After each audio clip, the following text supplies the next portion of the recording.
Well, hello, fellow RVers. This is Gary and Sharon with Ruff Road RV Life. Well, today we answer the question, how much does it cost to travel full-time in an RV? And while that answer can vary quite a bit based on your travel style, your rig, parts of the country, there's so many variables.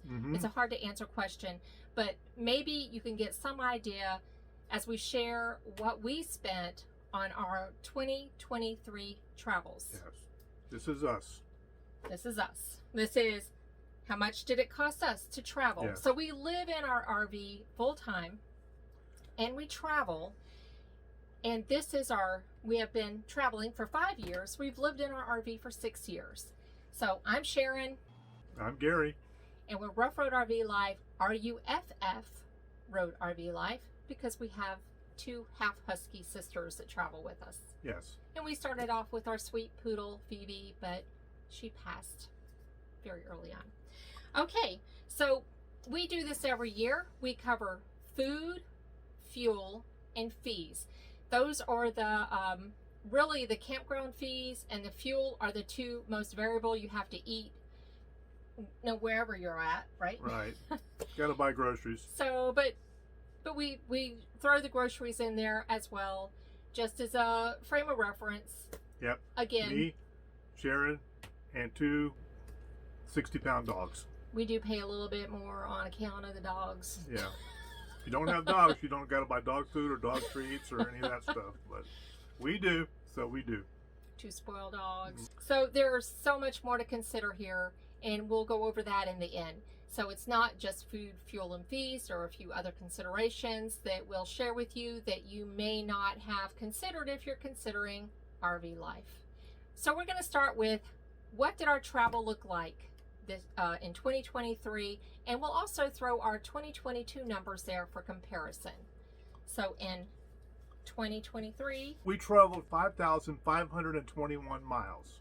That covered 12 states and 47 parks. Let's say parks.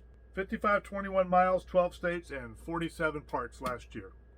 So that was mainly Florida up through Michigan, and then back around West Virginia, back down to Florida again. Basically that type of circle. Right, and we did have a little hiccup. There was a situation in the family that caused us to have to travel a little bit further and then go back up. So otherwise it would not have been that many miles, but it would have been pretty close. Pretty close, within a few hundred. And compared to last year when we went clean out west. Yeah, Colorado, we did 6,604 miles in 2022. Yes. Yeah, that was 9 states and 61 parks. Right. So that's out there and back. That's just we traveled a lot more last year just because of the ground that we were covering. Right. All right. So we're going to start with food. Food. The magic number for groceries would be $7,886. So our food, that runs us about $657 a month for 2 people and 2 dogs. And actually, that's not far off from what we budgeted for 5 years ago. Yeah. That was food for 2023. So comparing that to 2022. 2022, we spent $7,233 or $603 a month. A week, rather. A month. Right. A month. So it's pretty close. So it went up a little bit from last year. We did not include eating out in that amount, but we do have figures for eating out, and that's going to vary. And eating out includes going out with family and things like that. So this year we spent $1,833 eating out, but we ate out a lot more this year. Yeah, we did. Let me The tell year you. before, 2022, we did $1,200. Yeah, and we ate out a lot because we were traveling, going all to these touristy areas. But this year we spent a lot more time with family, and so when you're with family, you're going out to eat a lot more. It just seems like it's all good. All right, so let's move on to fuel now.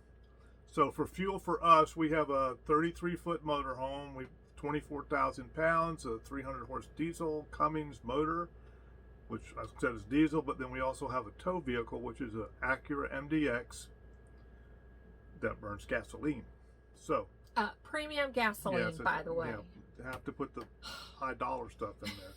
So what we spent on fuel for the motorhome, we spent $2,650 in RV diesel. It runs we spent about $220 a month on diesel fuel for the motorhome. The year before that, with that big trip going way out there, we spent $3,529, or almost $300 a month. So it was a little bit more. But a lot more distance. A lot more distance. Yeah. Now in our car, we spent $2,024. That comes to about $169 a month this year. Compared that to last year was $649, or about $137 a month. So it's a little more traveling this year because we were a lot more family places. Right. We're doing a lot more driving all over. Right. Whenever you get involved with family, you're driving all over. Right. Going here, going there. So. But I also want to mention that we had budgeted $400 5 years ago for our fuel expenses for the RV and the car. And how did we come in? We came in at $220, $169, $389. Yeah, all these years, even with inflation. And let me tell you, I don't know if you remember in 2022 when we were traveling, those gas prices were going up and up and up and up. And we were like, are we going to be able to come back home? That was 2022, but 2023, it got a little bit better, thankfully. And one other thing I'll throw in there is that we use DEF fluid and we use propane. Now we have a propane water heater and we have a propane gas stove. And we don't use a lot of propane, it seems, and we actually don't use a whole lot of DEF fluid. So we spent like $150 on diesel, on DEF fluid for our motorhome and propane. Right, and you do have to take those into consideration if you're thinking about getting an RV that does require DEF fluid, or if you use propane. Now, I was so excited. If you're wondering what we use to heat, we have a heat pump that it also doesn't work after it gets like 30s. It doesn't work. Yeah, once it hits 40, it's done. So I was so excited to do this inside today because it's cold outside and windy. And we have a fireplace over here, but you can't see it. So anyway, I'll put a picture up there. I got this at Walmart, and it has a heater in it, and it'll heat this place up beautifully. And we also have a second heater that we put in the bedroom on really below freezing. They're like days. 5,100 BTU heaters, but they work great. Yeah, so we use electric heaters. We can accommodate it with our electrical system, so that's what we do. Yeah. We don't have to use the roof air if we're using the two. Right, and we only use two if it's like below freezing. So one will take care of us any other time unless it's just like really, really, really cold and we're up north. And we try not to be up north when it's like that. Yeah. So that's how we heat. Yes, that is how we heat. So we don't use the propane for heat because if you're thinking about RV life, maybe we should do a propane. We ran out of propane on our first trip in RV because it was snowing. Nobody told us how quickly. We're like, oh, we'll put on the heater. Yeah, and then we were out. It's like lighting a match. Done. Yes. Moving on to fees. Fees. This is a big one. If you're on any of the forums or you're listening to people, all you're hearing is campground fees are through the roof. We can't afford to stay at these parks and da-da-da-da. And yes, they have gone up.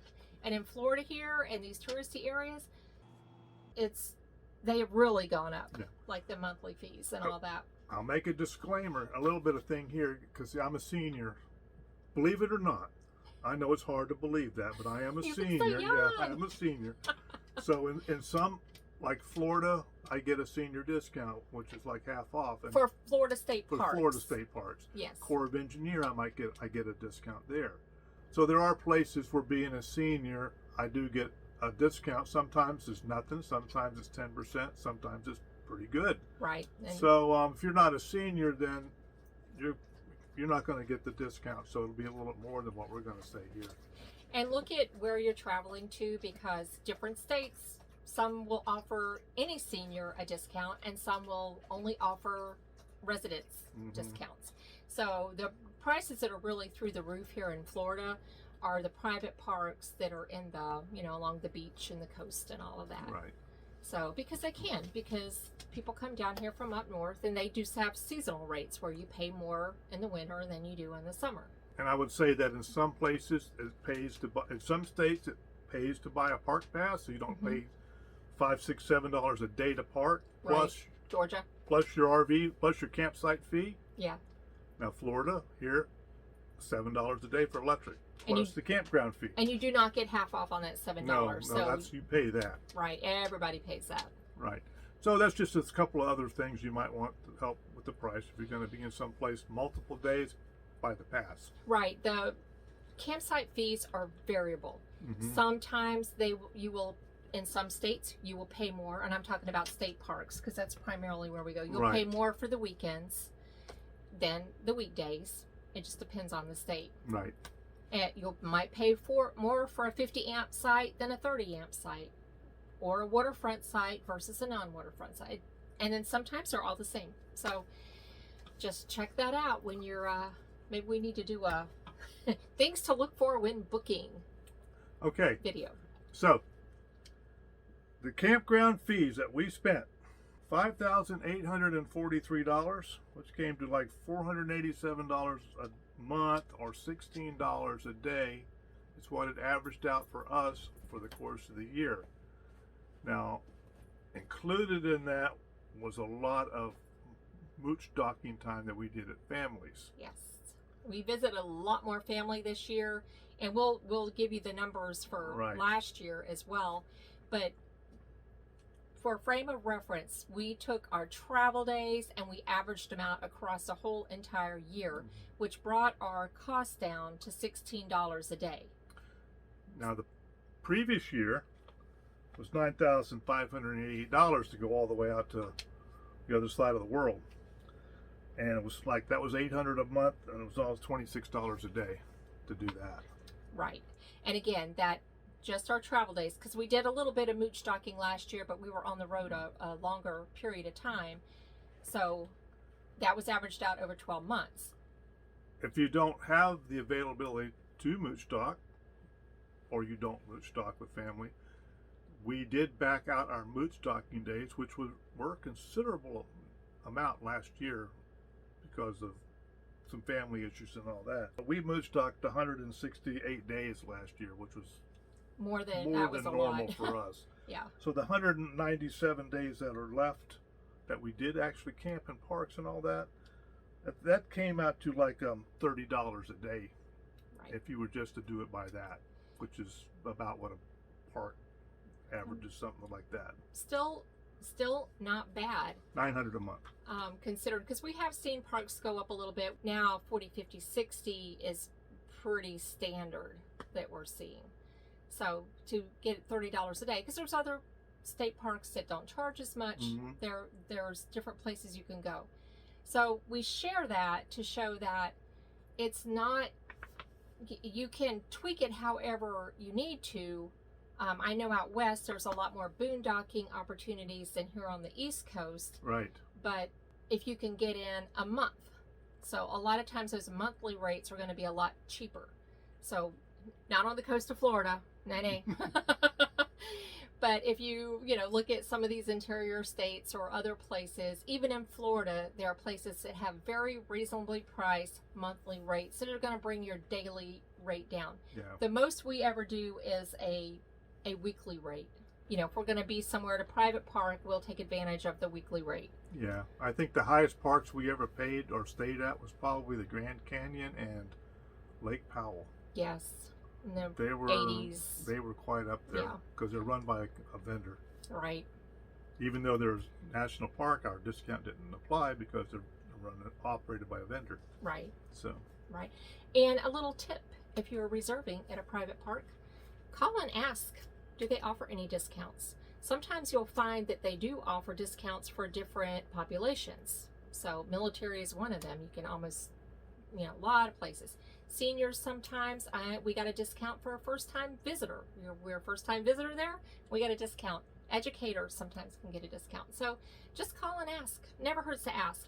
There are some clubs that you can join, and there's all kinds of clubs, and we're not even going to go into clubs. We don't really participate with a lot of clubs. We just joined the Family Motor Coach Association, and you can get a little discount at their campgrounds, at certain campgrounds. Passport America we're members of, and so if you can find a time that you're going to be in a Passport America park that is not a blackout date. And I say that because any place that we have been, most places that we've been, you can't, like 8 months out of the year, you can't even use it. And then 2 months. So, but if you look and you're diligent, you can get half off on 1 or 2 or even 3 nights or more. It just depends. You have to read the notes for each one. And it doesn't cost that much. Also, another club that we're a member of is Good Sam Park. Good Sam's Parks. And you save 10% there. We have been members of KOA before, and KOA parks tend to be, and we don't use their amenities, so it's really not worth it for us. So it's a little bit about clubs. So that's one way you can save money. There's Harvest Host out there. There's what all is there? I don't know, 1,000 trails. So, but those are just a few that we use. Saves a little bit here and there. So that was our food, fuel, and fees. You will have other expenses that are not included in that will vary for you. Like for us, you're going to have like your insurance for your vehicles. And that's going to vary by state, by the type of vehicles you have. I think we use National General for our insurances. We have coach debt, which is like $170 a year for our towing breakdown service that we use. Which we have used. Yes. And we're very thankful. They have done a good job every time we've needed them. And FMCA also offers towing, breakdown, and I think they'll even fly you in case you have to get flown somewhere. They have a lot of different amenities also. We hope we never have to use it.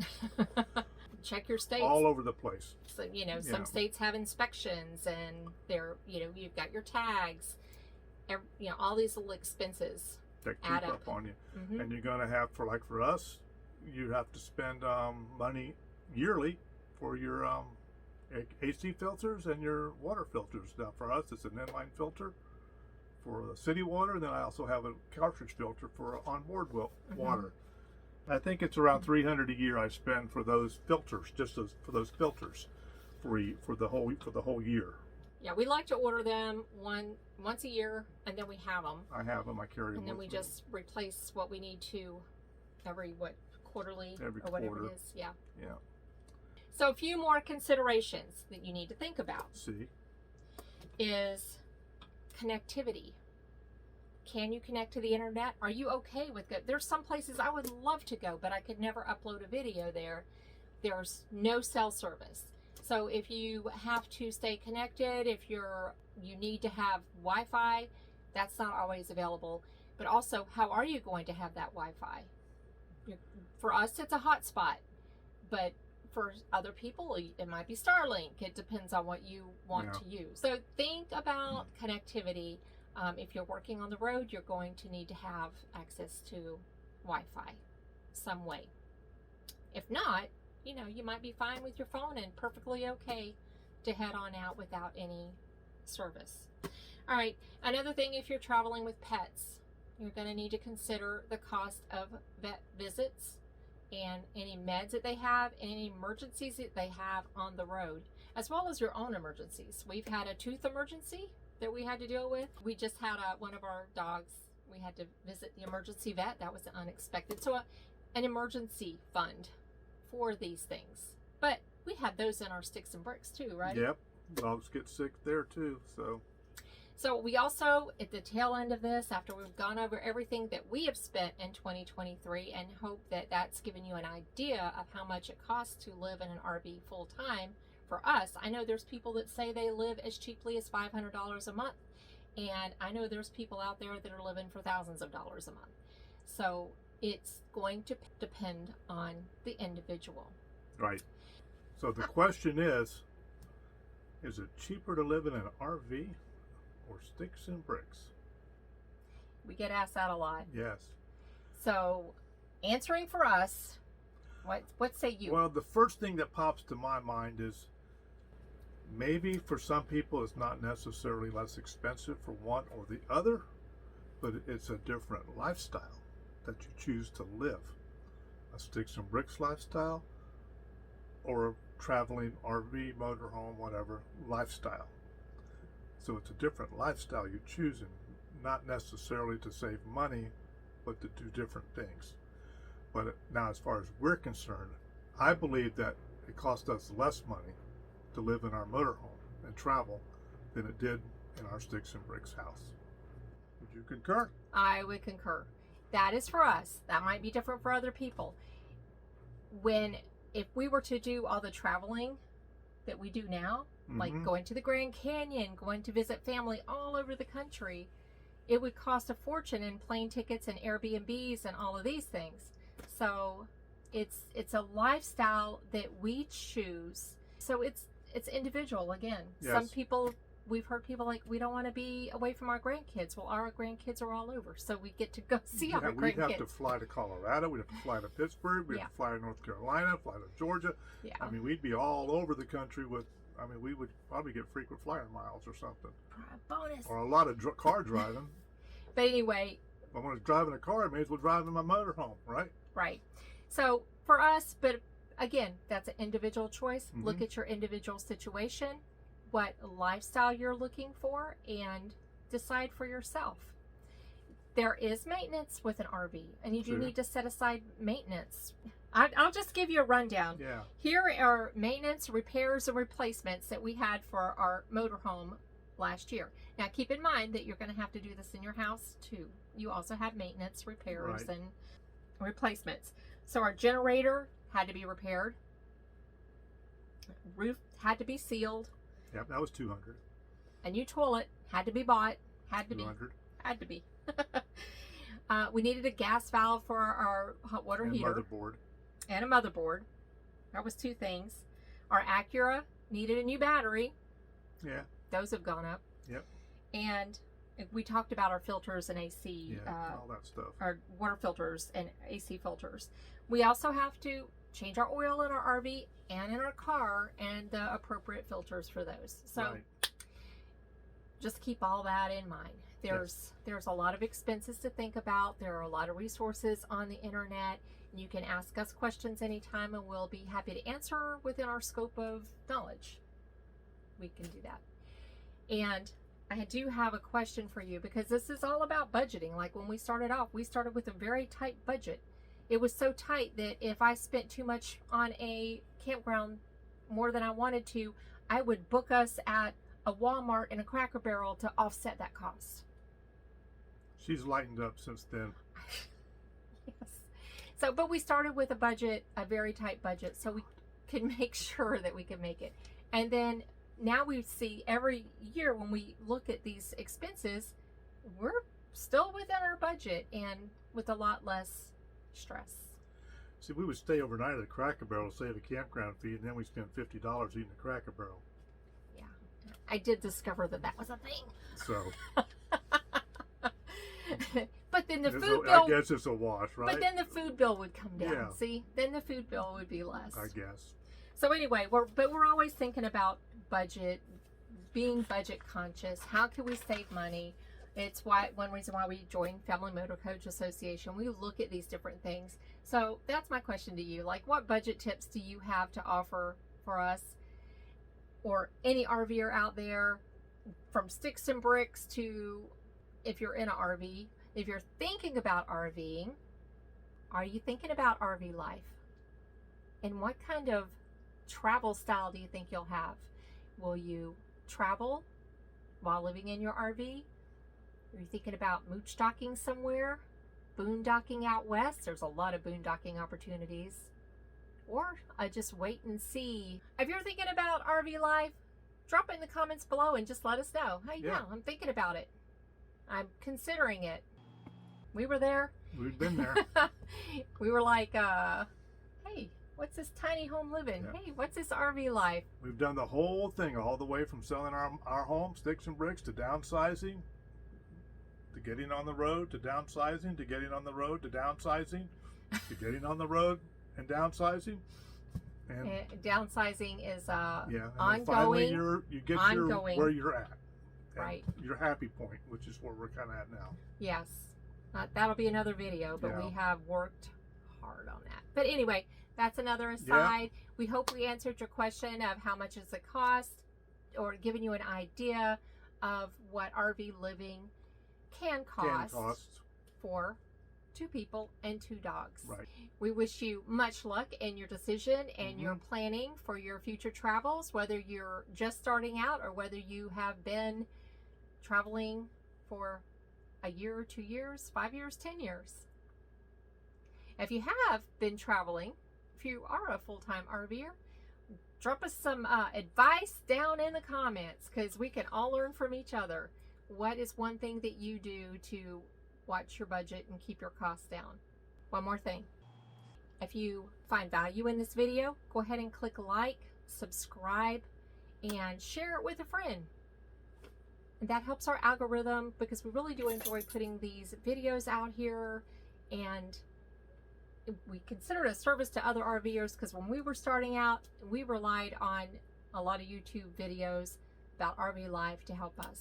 So it's our way of giving back, but you can help us to help others by doing those things. So we appreciate it, and we always, always, always appreciate the comments. Thank you so much. Much gratitude. Once again, take care. Bye. What was my question for that? I'm waiting to hear. Shoot.